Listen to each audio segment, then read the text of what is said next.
नास्तिक माणसं आहेत, भोगाला मांडणारी माणसं आहेत, शिक्षणामुळं भोगाकडे त्यांची प्रवृत्ती झालेली आहेत, असे सगळे लोक आणि आस्तिक माणसं जे आहेत ते देवाला मानणार आहेत.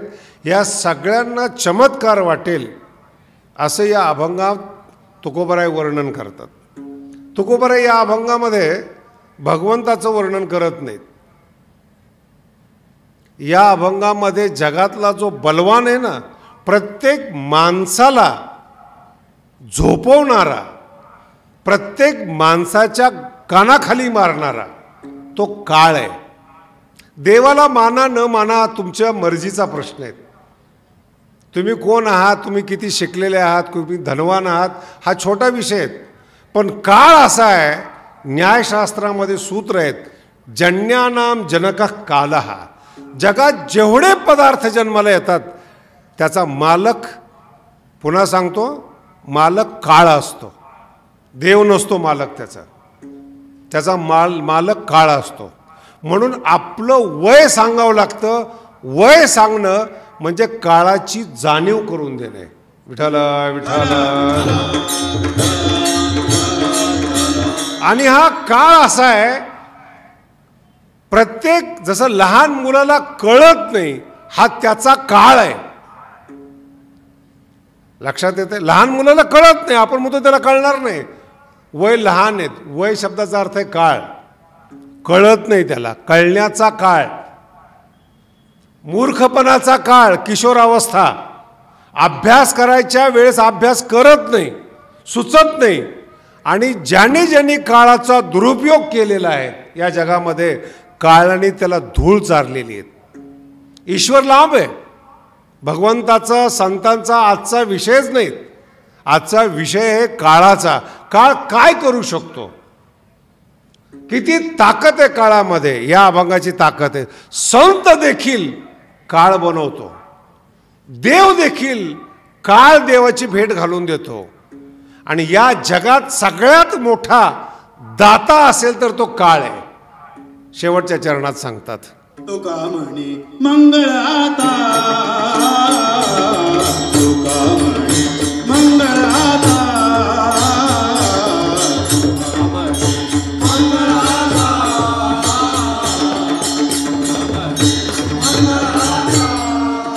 कोण दाता याहुनी, कोण दाता याहुनी, सुटली गाठी,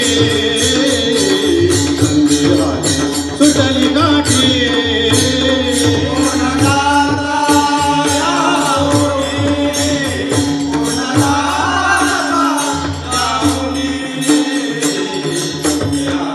सुटल्या गाठी, सुटल्या गाठी. अभंगाचं शेवटचं चरण आहे, पण लक्षात ठेवा आणि मरेपर्यंत लक्षात ठेवा, अभंगाचं शेवटचं चरण फार गोड आहे. आणि प्रत्येक माणसाने मरेपर्यंत हे लक्षात ठेवलं पाहिजे. तुका म्हणे मंगळ आता, आपल्या जीवनामध्ये मंगल करणारा, मंगळाचं दान देणारा. कोण दाता याहुनी, काळापेक्षा दाता या जगात कोणी नाहीत. हे लक्षात ठेवा माणसाने. काळापेक्षा जी माणसं पाप करतात, करताना काळ पाहू नका. कोणताही गुंड असेल, कोणताही पाप करणारा असेल, करताना त्याचा काळ पाहू नका, सडताना काळ बघा त्याचा. काळ असा आहे, हिंदीमध्ये म्हण आहे, जब भगवान देता है तो छप्पर फाड़ के देता है, ये अर्धी म्हण आहे. जब लेता है ना, चमडी उधेड़ के लेता है. म्हणून देवाला घाबरू नका. ज्या काळात पाप करताय तो काळ व्याजासहित तुम्हाला परत करतो. विठ्ठल विठ्ठल.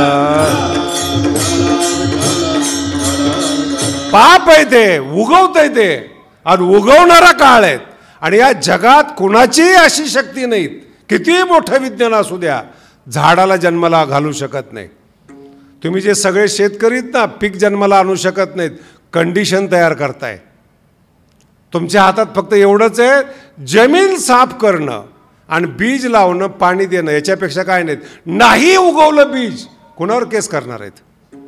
काळावर केस होत नाही. नाही महाराज बीज खराब आहे, चांगलं बीज आहे, नाही उगवलं, काय करणार तुम्ही? म्हणून आपल्या आईच्या उदरातून माणसं जन्माला येत असताना काही आंधळी येतात, काही पांगळी येतात, काही मुकी येतात. धृतराष्ट्र आंधळा होता, काही करू शकला नाही तो. का असं होतं जीवनामध्ये? याला काळ कारणीभूत आहे. कधी काळी केलेलं पुण्य, कधी काळी केलेलं पाप उगवतं. महाराज जरा कठीण होतं, जरा आधुनिक भाषेत सांगा.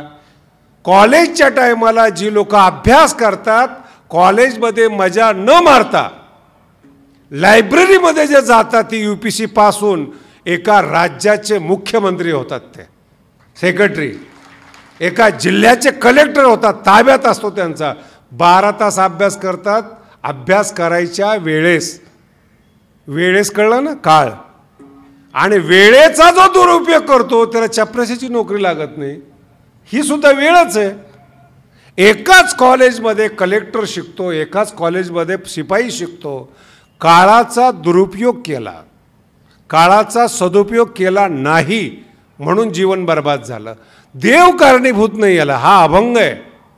तुमच्या मेंदूतलं प्रारब्ध शब्द काढून टाका, देव शब्द काढून टाका. उत्थान करणारा आणि पतन करणारा हा काळ असतो. विठ्ठला विठ्ठला. ज्ञानेश्वरीमध्ये एक प्रकरण आहे, सिद्धिम प्राप्नो यथा ब्रह्म. खूप सुंदर प्रकरण आहे. ज्ञानोबराय म्हणतात काळ म्हणजे काय? खूप तपश्चर्या करणारा साधक आहेत, खूप अभ्यास करणारा आहे साधक आहेत, अचानक फळ मिळत नाही त्याला. ज्ञानोबरांचे दृष्टांत पहा किती सुंदर आहेत. ज्ञानोबरांची भाषा, ज्ञानोबरांची बोलणं अतिशय सुंदर आहेत. सुक्षेत्र आणि ओलटे जमीन चांगली आहेत. सुक्षेत्र काळी जमीन, ओलटे पाणीसुद्धा आहे. काही ठिकाणी काळी जमीन आहे पण पाणी नाही आहेत. ज्ञानोबरांचे दृष्टांत सुक्षेत्र आणि ओलटे. बीजही पेरिले गोमटे, उत्तम जातीचं बियाणं पेरलं, आलोट फळभार भेटे. चांगलं पीक येणार आहेत, पण पीक यायला 4 महिने लागणार आहेत. याचं नाव काळ आहे. विठ्ठला विठ्ठला. 4 महिने लागतात, याचं नाव काळ आहे. तुमचं कर्तव्य पूर्ण झालं, पुन्हा ऐका शब्द, तुमचं कर्तव्य पूर्ण झालं, उगवायला वेळ लागतो, पिकायला वेळ लागतो. आणि पिकायला वेळ लागेपर्यंत देठाला टिकलं पाहिजेत. भाषा कळाली का? गुरुजवळ, वडिलाजवळ टिकलं पाहिजेत. कोणतंही फळ असेल, पाडाला येईपर्यंत टिकलं पाहिजेत. पाडाच्या अगोदर पडलं ना, एक तर ते कच्चं असतं नाही तर सडतं. असे काही ज्ञानी लोक अकाली पडलेले आहेत, टपकलेले आहेत समाजामध्ये. सगळा समाज बर्बाद झाला आंबट खाऊन खाऊन. पिकलेले नाहीत. आणि जर ते काळाने पिकवले, तैसे आम्हा केले पांडुरंगे, तैसे आम्हा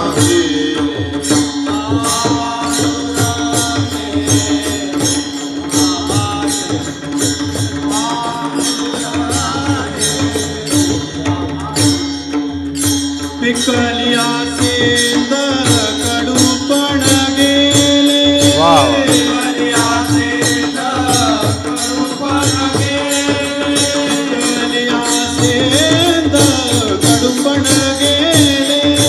पिकलिया सेंद कडूपण गेले. पिकलिया सेंद कडूपण गेले. तैसे आम्हा केले पांडुरंगे, तैसे आम्हा केले काळ पिकवतो, काळ कच्चं ठेवतो. काळाचा सदुपयोग करा, जीवन सगळ्यात मोठं होईल. काळाचा दुरुपयोग करा, जीवन बर्बाद होईल. व्यापारी माणसाची कमाल आहे. सकाळी 10ला दुकानं उघडतात, रात्री 10 पर्यंत 12 तास दुकानावर बसतात. 12 तास.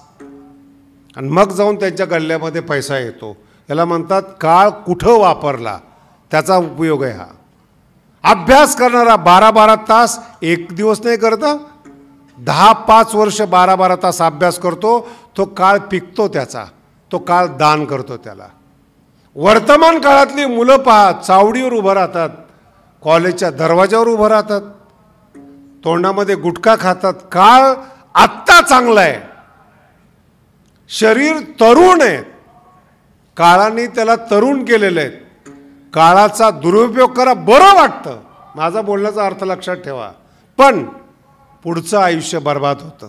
काही जीवनामध्ये मिळत, जसे जन्माला आले तसे मरतात.